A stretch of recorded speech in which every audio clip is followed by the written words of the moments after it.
Bien, hola, ¿qué tal a todos las personas que están conectadas? El día de hoy está planificado realizar una videoconferencia en nuestra página de Cuscay Asesoría Psicopedagógica y Capacitación Psicológica. Yo soy el psicólogo Fernando Vilches, psicólogo escolar por la Universidad Nacional Mayor de San Marcos, docente de prácticas de los cursos de teorías de la inteligencia y habilidades cognitivas en la Universidad, en la Facultad de Psicología de la Universidad Nacional Mayor de San Marcos.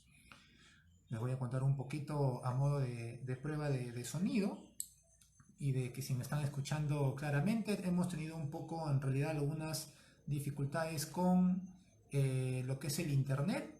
Estaba planificado que esto sea una videoconferencia en la cual yo pueda pasar las diapositivas, pero creo que a esta hora se satura mucho la red y por lo tanto he tenido dificultades en configurar el programa, pero eso no va a impedir a que yo pueda compartir con ustedes este espacio.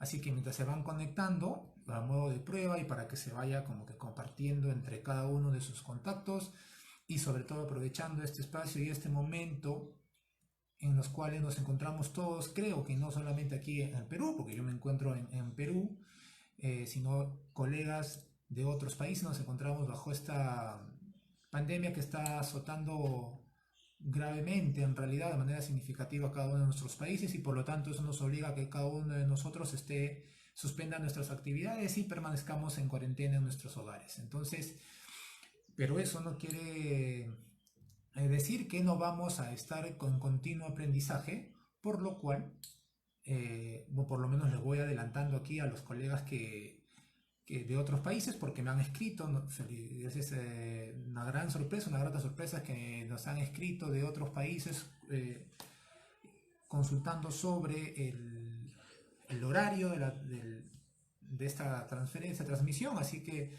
les vamos comentando que aquí en Perú pues se nos ha extendido a 13 días más, el día de hoy el presidente de la República ha extendido a 13 días más nuestro periodo de aislamiento social y por lo cual se ha suspendido todo tipo de actividad laboral, a excepción pues de las que están relacionadas con la satisfacción de las necesidades básicas como alimentación, salud, etcétera. Entonces, ya nos vamos conectando.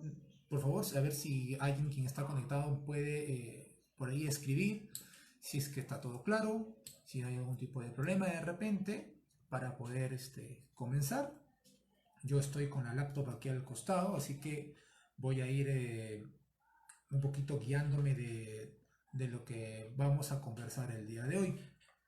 En realidad el tema el día de hoy que vamos a compartir es informe psicológico, errores comunes en su redacción.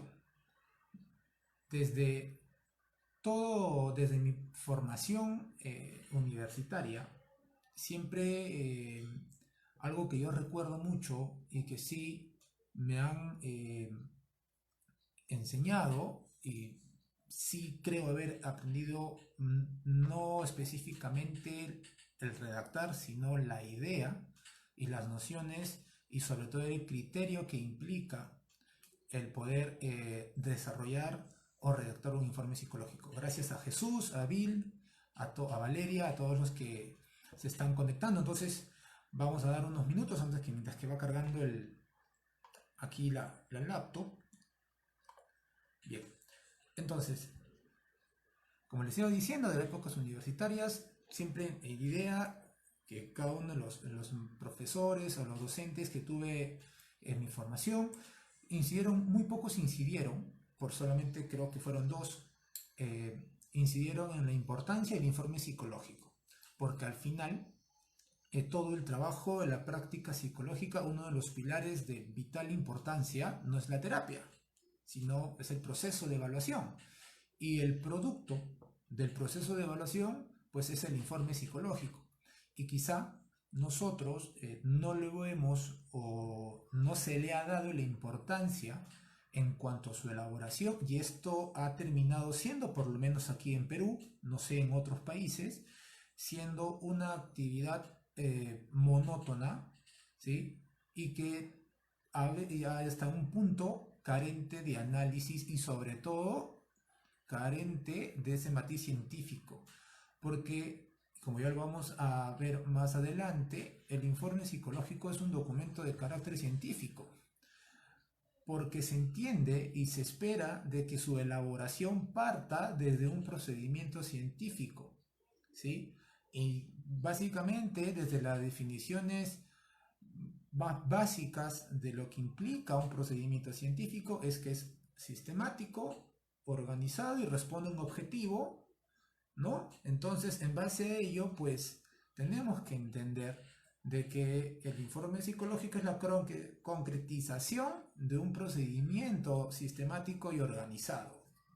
Y eso se entiende, pues, y se reduce, o más que se reduce, se relaciona con el proceso de evaluación. Por lo tanto, el día de hoy vamos a aclarar no solamente los errores comunes, como enumerarlos, sino poco a poco vamos a ir desarrollando y ya comencemos porque ya hay 44 conectados, así que esperemos que esto siga aumentando con el transcurrir del tiempo y a cada uno de ustedes que lo puede compartir en sus redes sociales para que podamos nosotros llegar, ¿sí?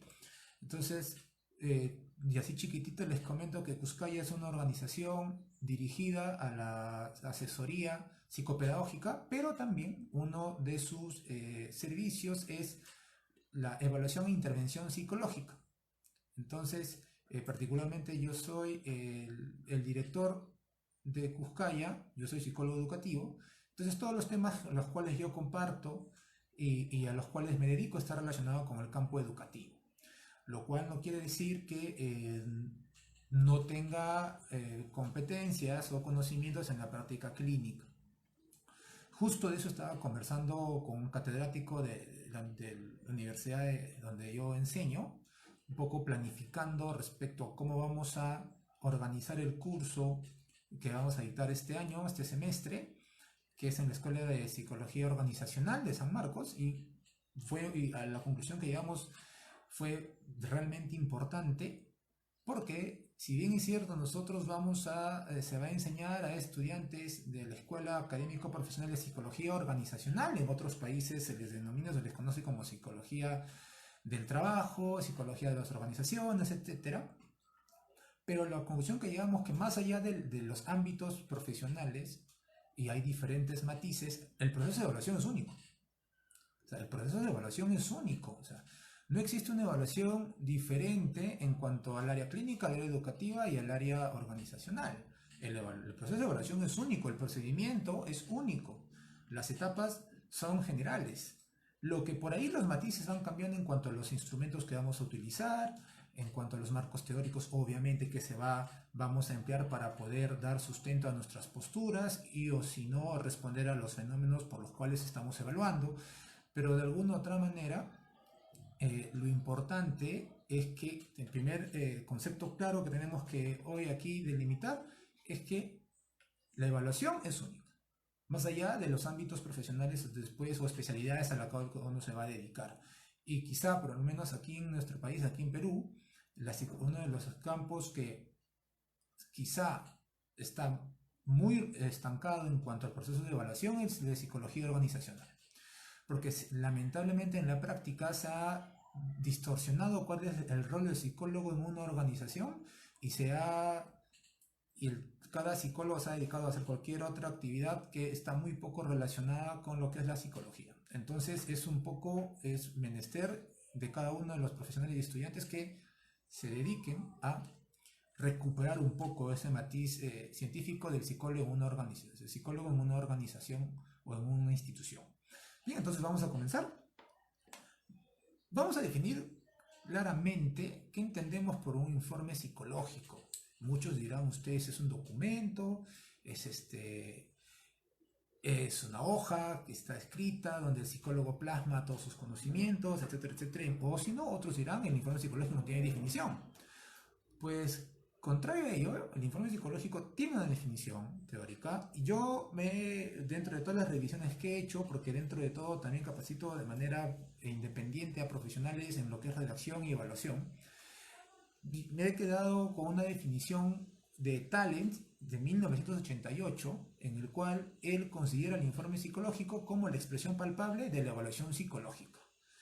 ¿sí? Y evaluación palpable es pues el producto, es el resultado de la evaluación psicológica, la cual es la culminación o representa la finalización de un proceso, ¿sí? Y esa finalización de ese proceso, obviamente como evidencia, como producto, resulta el informe.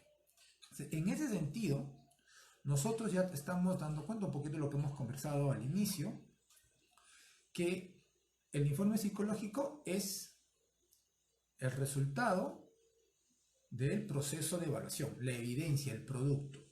Dentro de ello, obviamente, se va a dar el análisis de diferentes áreas. Entonces, eso es bastante importante. Ahora, muchos dirán, si es el resultado del proceso de evaluación, y como bien entendemos, si la evaluación es un proceso, está constituida por varias etapas. Efectivamente, el proceso de evaluación está constituido de varias etapas y esas etapas se comprenden o se resumen en lo que nosotros llamamos como el plan de evaluación psicológica, ¿sí? Yo sé que muchos de ustedes de repente ya tienen esta consideración o este concepto de lo que es el plan de evaluación psicológica. No es menester ni objetivo hablar en esta transmisión. De repente en otras transmisiones podemos conversar y extendernos un poquito. Pero el plan de evaluación psicológica o plan de evaluación instrumental es aquel que le da soporte, es aquel que donde el psicólogo sistematiza y organiza todo el proceso de evaluación, ¿no? Entonces, ¿para qué? Para que después todo este proceso se vea concretizado en el informe. Ahora, dentro de ello y dentro de la práctica profesional, nosotros vamos a poder encontrar cómo diferenciamos un informe de otro documento en particular, un informe que de repente lo entrega el maestro o un informe que lo entrega de repente el director. Yo he diferenciado claramente, por el tema más que todo didáctico, diferencias claras entre un reporte y un informe. Un reporte es la descripción oral o escrita sobre un evento o un suceso, o en este caso desde la perspectiva del psicólogo, del trabajo del psicólogo, un reporte viene a ser la descripción o la comunicación de un evento o de una variable psicológica tal y como se ha percibido, ¿no? A diferencia de un informe en la cual sigue siendo una descripción, ¿no? Ya puede ser en este caso escrita, de una variable psicológica o variables psicológicas dentro de las cuales ya se da una interpretación. El psicólogo ha tenido que analizar todas estas áreas y ha tenido que responder al objetivo por el cual lo está evaluando. Entonces, ahí estamos dándonos cuenta de las diferencias entre un reporte y un informe. Ahora, ¿para qué nos sirve un reporte? Mejor aún un informe. Dentro del campo educativo, los reportes psicológicos son de vital importancia. Porque tenemos claro que muchos psicólogos que trabajan en colegios no van a hacer un diagnóstico, y lo mismo pasa en aquellos psicólogos que trabajan en el ámbito organizacional. No hacen diagnóstico en el campo organizacional. Por lo tanto, lo que a mí sí me sirve es el reporte psicológico. De repente, si es que yo quiero hacer un mapeo de cómo está, se me ocurre cualquier constructo ahorita, de repente el desarrollo o el clima laboral. Yo no voy a medir, hacer un informe de personalidad o medir otras variables que no guarden relación con respecto al clima laboral. Voy a responder un objetivo y eso lo voy a concretizar en un reporte básico, ¿sí? Tal cual se va describiendo lo que se va observando. Lo mismo pasa en el ámbito educativo. No voy a diagnosticar si el niño tiene TDAH, yo no voy a diagnosticar por qué el niño tiene problemas, se comporta de una determinada manera o tiene dificultades específicas en su rendimiento académico. Lo que yo voy a hacer es presentar o describir lo que observo, ¿sí? Entonces, y eso, después de mi análisis, el profesional determinará si es pertinente o no la consulta externa. Entonces, de por ahí vamos haciendo una diferencia entre reporte e informe. Entonces, en ese sentido, el informe ya es un documento mucho más sesudo, donde el análisis es mucho mayor, y a partir de ello, de ese análisis y esa interrelación entre áreas, se brinda conclusiones, y a partir de las conclusiones, recomendaciones, es decir, actividades posteriores que vayan relacionadas o dirigidas a poder superar si hay déficit, si se encuentra algún déficit en cualquiera de las áreas evaluadas, o potenciar aquellas fortalezas y aquellos aspectos en la cual podría mejorar el evaluado. Entonces, en ese sentido es bastante importante hacer esa diferencia. Ahora, ¿existen tipos de informe? Sí existen tipos de informe. Yo soy una de las fuentes que yo recurro mucho en el aspecto de evaluación psicológica es a Susana Fernández Ballesteros, en su libro de evaluación psicológica que se publicó o en la edición del 2013, en el capítulo 2, respecto a comunicación de resultados en el informe psicológico, ella propone tres tipos de informes. Un informe basado que se elabora, que se basa en las técnicas. El segundo de ellos, el informe que se elabora basado en el problema. Y un informe que se elabora o que se basa en la teoría, en una teoría determinada. En ese sentido, por ejemplo, un informe basado en las técnicas, en ello data las descripciones o conclusiones o recomendaciones que se reportan o que se consignan en el informe, se basan o se ejecutan en base a las técnicas o instrumentos que se utilizan en la evaluación. Entonces, por ejemplo, si yo estoy evaluando el área de inteligencia, toda mi redacción va a estar basada, o mi interpretación o mi análisis va a estar basado en el marco teórico de la prueba, del test. Entonces yo voy a consignar lo que de repente muchos de nosotros en un momento lo hizo. Agarro lo que dice la descripción de cada área y lo consigno en el informe. Me baso solamente en los instrumentos de que estoy utilizando. En el segundo tipo de informe que se basa en el problema, toda mi redacción va a estar en función de la explicación de la patología que yo encuentro, o que por lo menos que se presume que se presenta, ¿no? Entonces, por ejemplo, si viene una persona con trastorno de ansiedad, yo me basaré toda mi interpretación en base a explicar el trastorno de ansiedad de la persona. Si viene un niño con TDAH o un niño con trastorno espectro autista, se basará toda mi redacción en base a ello. Y en este caso un informe basado en la teoría, en la redacción, ¿no? O el diseño del informe se va a basar en un marco teórico en específico. Y quizá el más recomendable es un poco una mixtura entre que conjuguemos las técnicas, el informe basado en las técnicas, con un informe basado en la teoría. Porque no nos olvidemos que nosotros no cada juicio o cada conclusión o idea que podamos emitir en un documento oficial y científico tiene que tener un soporte teórico. No puede basarse en conjeturas o en pareceres o en sensaciones o percepciones. Y es un poquito, por ejemplo, lo que hacen, converso con algunos colegas que me preguntan, Fernando, este test no está adaptado a mi país, pero está en Estados Unidos, pero yo lo encontré en una versión en español porque es de habla hispana. Por ahí el Vineland 3, Fernando, ya lo utilizo, lo encontré, está en español, lo voy a aplicar. Sí, claro, pero el manual está en inglés, no importa, le hago un análisis cualitativo. Dice, ¿no? Hay que tener bastante cuidado con ese análisis cualitativo porque al final nos va ganando la subjetividad.